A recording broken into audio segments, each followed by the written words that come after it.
ઘરફોડ ચોરીના બનાવો અટકાવવા અને જે થયેલી છે એ ડિટેક્ટ કરવા માટે અત્રેના રેન્જ આઈજી શ્રી ચિરાગ કુરડે સાહેબ દ્વારા અને એસપી શ્રી વિકાસ સુંડા સાહેબ દ્વારા એલસીબી અને પોલીસ સ્ટેશનોને જે અવારનવાર સૂચનાઓ આપવામાં આવે છે અને એ સૂચના અંતર્ગત એલસીબીની ટીમ નખત્રાણા વિસ્તારમાં પેટ્રોલિંગમાં હતી અને એલસીબીના કર્મચારી છે મયુરસિંહ રાણા, એમને એક બાતમી દ્વારા એક માહિતી મળી કે 2 ઈસમો છે જે શંકાસ્પદ જણાય છે.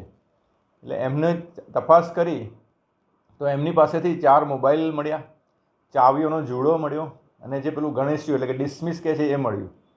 એટલે ડાઉટ પાક્કો થતાં એમને સઘન પૂછપરછ કરવામાં આવી તો એ બંને ઈસમોએ કુલ 12 ચોરીઓ, ઘરફોડ ચોરીઓ કચ્છ જિલ્લાની અને પશ્ચિમની અને પૂર્વની એમ કુલ 12 ચોરી કબૂલ કરેલી છે. અને એમાં એ લોકોએ સ્પેસિફિક જગ્યા સાથે બતાવ્યું છે. એમાંથી 12 ચોરીમાંથી 5 ચોરી જે છે એ ગુના રજીસ્ટર થયેલા છે, 2 માનકુવામાં, 1 મુંદ્રામાં, 1 એ ડિવિઝનમાં, એ રીતે. અને બાકીના જે 7 છે એની તજવીજ ફરિયાદીને શોધીને એની તજવીજ હાથ ધરવામાં આવેલી છે. કોઈ ધાર્મિક સ્થળ છે જેમાં એમને ચોરી કરી?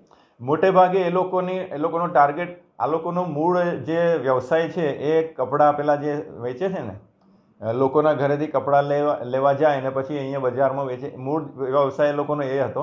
પણ એ કપડાં લેવાના બહાને એ લોકો રેકી કરતા હતા અને પછી મૂળ આ લોકો જે વાડી વિસ્તાર હોય, સોસાયટીની પણ વાડી વિસ્તાર હોય એવા વિસ્તારો એ લોકો ટાર્ગેટ કરતા હતા અને ત્યાંથી પછી આવી પ્રકારની ચોરીઓ કરતા હતા.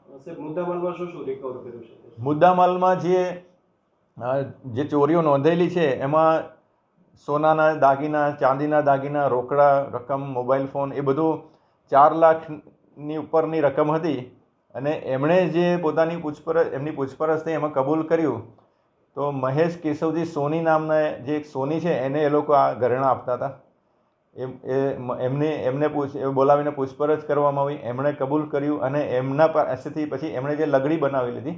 એટલે એ બધા જ મુદ્દામાલ, 4 લાખની ઉપરનો જે મુદ્દામાલ છે એ લગડી રૂપે, પછી મોબાઈલ હતા, એ બધો જ કબજે કરવામાં આવેલો છે. સંપૂર્ણ મુદ્દામાલ એલસીબી દ્વારા કબજે કરવામાં આવે છે.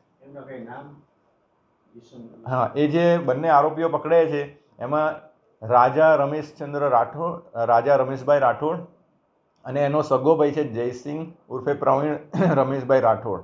આ બંને ઈસમો સગા ભાઈઓ છે, એમને હસ્તગત કરવામાં આવેલા છે. કચ્છમાં બાગાયતી ક્રાંતિ બાદ જળ ક્રાંતિ માટે તત્પર છે શ્રીનાથજી એગ્રો કોર્પોરેશન. ખેડૂત મિત્રો માટે ખુશખબર, ખારા પાણીમાં પણ થશે ભરપૂર પાક. સબમર્સિબલ પંપના ડીલરો, ઇરિગેશનના ડીલરો અને એગ્રો સર્વિસ સેન્ટરના વેપારીઓ માટે બહોળા વેપારની સુવર્ણ તક એટલે કશ્યપ એન્ટીસ્કેલ સિસ્ટમ. આ મશીન ખારા પાણીને પણ ખેતી લાયક બનાવે છે. આ મશીન મેગ્નેટિક નથી, ડીલરશીપ આવકાર્યા. મોંઘું બિયારણ વાયું, સારું ખાતર નાખ્યું, પણ આ ખારા પાણીને લીધે પાકનો ઉગાવ નો થયો તે નો જ થયો અને ઉપજ નો નીકળી. ભલા માણા મૂંઝાય છે શેનો? ખેતરમાં લગાવ કશ્યપ એન્ટીસ્કેલ મશીન, જે ખારા પાણીને બનાવે ખેતી લાયક અને ફળદ્રુપ જમીન સાથે આપે મબલખ પાક. સંપર્ક Shrinathji agro corporation, Prahlad Nagar road, SJ highway, Ahmedabad. સંપર્ક મનોજભાઈ 98 250 20 331.